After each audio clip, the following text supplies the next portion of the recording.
Right, hey everyone, great to have you, and thanks for having us in this venue as well, for like the Near team, the Edge team, everyone. So I will be talking about two things, one more in detail and one briefly, how to bootstrap an autonomous AI agent economy, and tooling for deploying AI agents into Web3. The former might sound quite abstract, but hopefully by the end of this talk, you'll all be equipped to build your own autonomous AI agent economy. So, about myself, briefly, so I'm co-founder and CEO of Valory. We are co-contributor to Allas. Allas is a DAO, of which I'm individually also a founding member. In a prior life, I did a PhD in economics, applied game theory, and really our mission is very aligned with what Ilya was just talking about. It's like enabling individuals, but also groups of people to co-own their AI systems, in particular autonomous AI agents. So in this talk, what I want to cover is like give you a quick introduction to Allas to kind of situate what we're doing, then talk about this concept of an AI agent economy, give you an example of a live production economy, which is like doing quite busy as we speak, talk about how you can take new concepts, and I'll introduce some, and turn them into like an autonomous AI agent economy using crypto rails, including covering some of those aspirations which we have as a protocol and which we invite you to all explore. And then I'll close on some things we're working on in terms of tooling to make it so that you can bring your own existing AI agent frameworks and kind of plug them into the Allas stack to leverage what we are doing. Is there a way we can fix this weird overlap? Oh, it's my screen actually. Right, that's interesting. All right, sorry, cheers. Right, so we had this fantastic talk just from Ilya to kind of give a lot of context on a lot of the trends. Like my own version of this is like kind of put into the slide. I think if we think about like evolutions in terms of like technology and the way we interact with technology, then I would say there's like three big things which we should pay attention to. One is the web, right? And that's not our own invention. It's like read, write, own. This is a common theme. You have, Web 1 where you're reading a website, and people started building apps. You have the write, and the own is the sort of Web3 AE. I own my data and my algorithms. In AI, obviously, it all started with rules-based. Basically, we define the rules of the system and can even do quite complicated things like chatbots. But it obviously has its limits, so then you swap over writing rules about how you learn from data to basically have learning-based systems. But now everyone really wants to build agentic systems, right? Like even the people who are building models today, which in and of themselves aren't agentic, are having like an impetus to build. All right. Didn't think of that. Right. Complicated. Have a pressure towards building a agentic system. Like as Ilya was saying, there's this push to get your attention. Well, if I have an agentic system which gives you even more of my attention, well, then I'm going to do that. And in terms of UX, I think one important piece is, as with the web, we sort of move through this viewing, then interacting, which is the apps we're using today. We often like immediately jump to this idea that if someone is building an app, it should be something interacting. Like I should be there hammering on the screen, like using this thing all the time. Actually, what are very interesting products, which are now emerging again more, are these sort of outcomes-based products, where actually, like my Waymo, right? I get in, I forget I'm in the Waymo, and then I arrive, and basically it just kind of took me from one place to another. My washing machine at home is an example of this. Autonomous AI agents can be an example of this, right? I tell them an instruction, I go away, 5 hours later, it's done. It works for me, it does useful things for me. So these kind of outcome generators, which I can own, and that are agentic in order to even get stuff done without me, are super exciting. Now, coming back to Allas, we're building basically use cases around outcomes generators. So what this means is we're building autonomous agents that are usually interacting in sort of multi-agent systems and currently across 8 chains, although we're like having a close look at near to hopefully be there soon as well. One piece of traction here is just for those who are more like in the crypto side of things. Our agents have generated more than 20% of safe transactions ever on Gnosis chain. So like the agents are taking over basically. That's the message. And this slide I did 2 weeks ago. It was 18%. Allas, what is it? Like at the end of the day, it's basically 2 things plus an ecosystem, like 2 technical things. One, it's a protocol. So in Web3, that's basically a bunch of smart contracts you deploy on a blockchain which have a certain purpose. And then it's a stack, so a framework to kind of build these agents which partially live on and partially live off-chain. And we do this to basically create these multi-agent system use cases, these agent economies.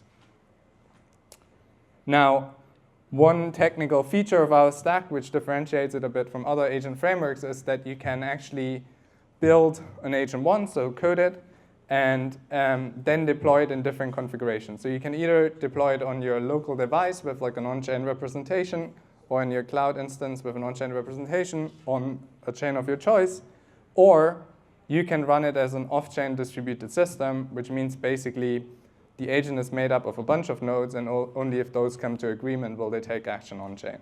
That's quite cool for some of the use cases Ilya was mentioning earlier around governance, for instance. We haven't built the whole like AI governance yet, but we've built a sub-piece of that where you can basically delegate some decision-making to like such an autonomous AI agent system. And really interesting, in our opinion, is when you think about these agent systems interacting, right? And I'll dive into this in a moment. Now, for those who want to like have something actionable after this talk and really get involved, there's basically 6 ways to get involved in Allas. Like some of them are sort of more on the token side, but the most concrete ones I would introduce to you here is like building agents, launching entire agent use cases, and basically just running agents. We'll cover those. So let's dive in. What is an autonomous AI agent economy, right? So really, I think at the core of this is this idea that it is very unlikely that even if we have very powerful agent software one day, that this will do everything by and of itself. Specialization, like I'm an economist, as I said, and there's nothing about economists studying basically specialization and like the global labor market, which says that these economic participants have to be humans, like out of flesh and biomatter. The same thing applies to machines. There's reasons why we specialize as economic actors, and I think it's very strongly likely that we'll see the same thing with autonomous AI agents. So if that's the case, then it makes sense to figure out how can we coordinate like loads of them, right? Entire industry of autonomous AI agents. And basically, it's a logical starting point to assume that we'll basically have high specialization across autonomous AI agents. So that's what we do here, different types of autonomous agents that do very specialized things in very specialized areas. To give my finger again here. And there are then many instances of these different types of agents, and they interact, right? So one agent, in order to get stuff done, needs other agents. The same reason that we didn't all come here and prep the meal first and then did the drinks and everything, right? We specialize. Same thing with software. And if that is so, then we need lots of ways for these systems to trade and lots of ways for these systems to basically make commitments to each other, lots of ways for these systems to communicate. And obviously, communication can often happen off-chain, although Ilya pointed at the reasons why sometimes sometimes that's not enough. You want some sort of ledger where you make some commitments with respect to some piece of information. Similarly, when it comes to trade, okay, you could wait for Stripe to open up an API endpoint against which you can do this very specific transaction, or you just deploy a smart contract and get going, right? So there's a lot of arguments that, and literally our agents are doing this every day, that agents trade on-chain, at least to a degree. So let's look at this one use case. Allas Predict. So there's 3 different types of agents. So they specialize in different parts in prediction markets. Basically, some of them create markets and close them. Others trade in them. And yet others provide information to those who are trading in the form of predictions. And this is one of the major use cases deployed across Allas. And when I say deployed across Allas, this means what Ralph was saying earlier, there's like loads of different people running these agents, and then these agents do different things, are all coordinated by this protocol. So there's no like central place which does something other than this kind of decentralized protocol, the Allas network. And here's a bunch of tidbits of information. So builders and operators specific. For instance, we have this benchmark you can have a look at. On the benchmark, these tools are quite good. There have been like more than 100 like operators of these agents. So these are different people somewhere in the world. And there's a growing number of like really good high quality code contributions to these prediction tools. And you can go to Allas.network now and basically become one of those. Since last week, we actually have made it so simple that you have a desktop app where you can run this all. So you can literally install this on your Mac right now, and then you can run an Allas agent, and in the background, basically, this agent will go to work for you all day and every day. Now, Allas Predict is a use case, but actually one interesting side benefit arises, which is quite important for the Allas network more generally and the ecosystem of open source builders in this network. So we usually tend to start with some form of AI model, right? This could be open source or closed source. This then goes into some agent architecture, which utilizes this model to bring about a specific use case, which is incentivized. I'll get to this in a second, with very specific reward measurements. And then these useful outcomes arise. So in this case, it's prediction markets.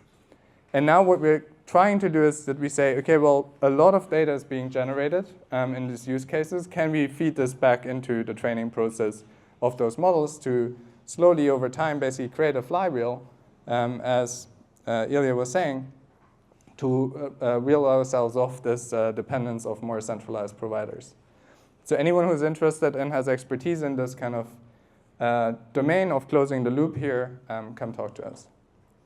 Now, specifically, the value proposition we already have today with the protocol and staking is that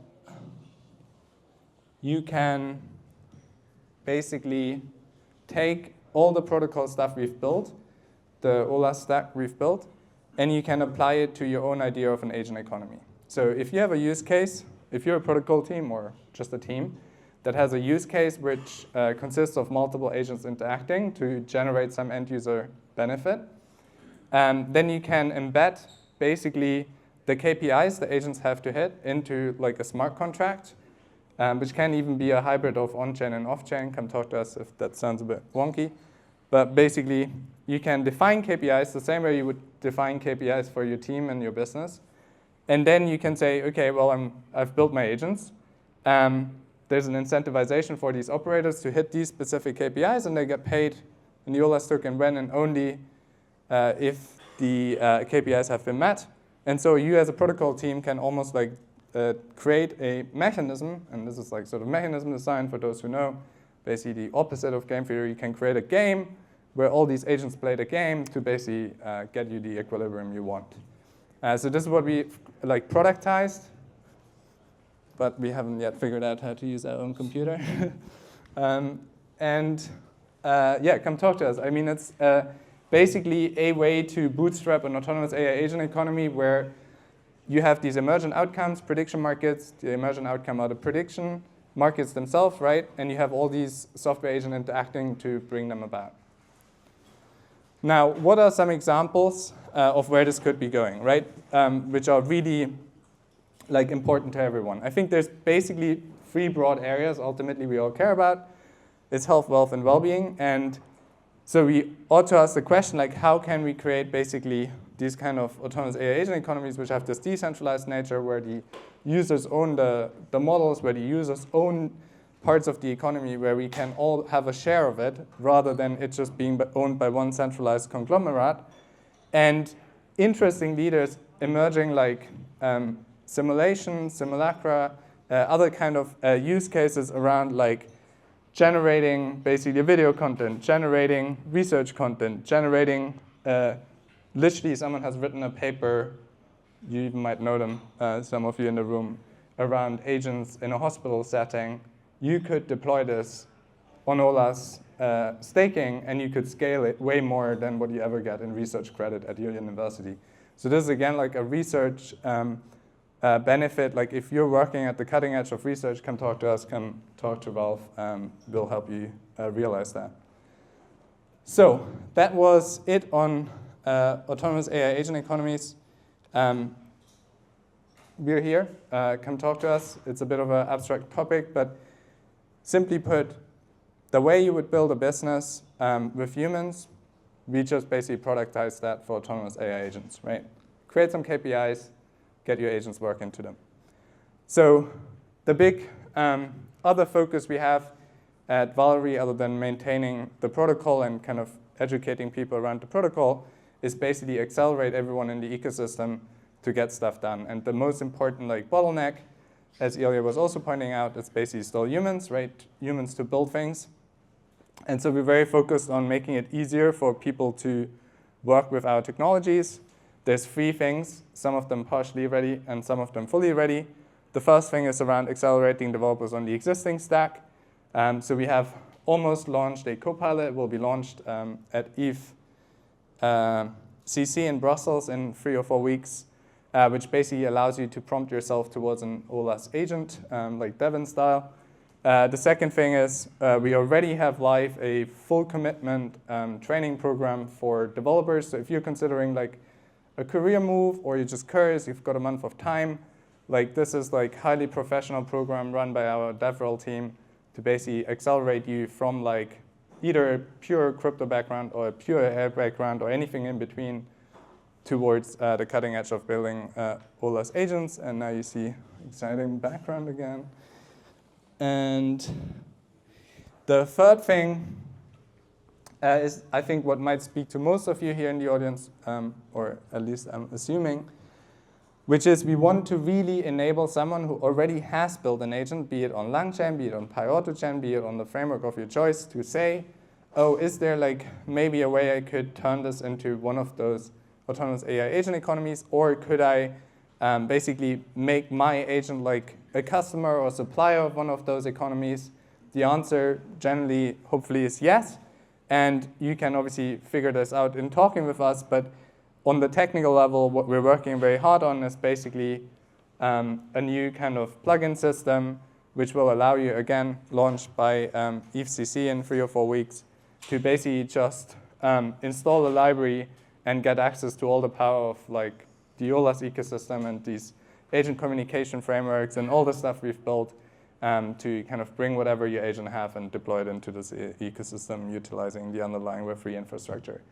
So yeah, lots coming. And if you have any questions on this or the aforementioned autonomous AI agents, final call to action, come talk to Ralph or come talk to myself or Don as well, who we're working very hard with on the AI agents payment side. And I leave you with the last call to action, which is basically, let's build AI agent economies together. You can become a launcher today. There's another QR code. I'll take you to a landing page. You can get in touch with Ralph, and we'll take it from there. And that's me. I'm David. And you can find me on Twitter. And that's it. Thank you very much.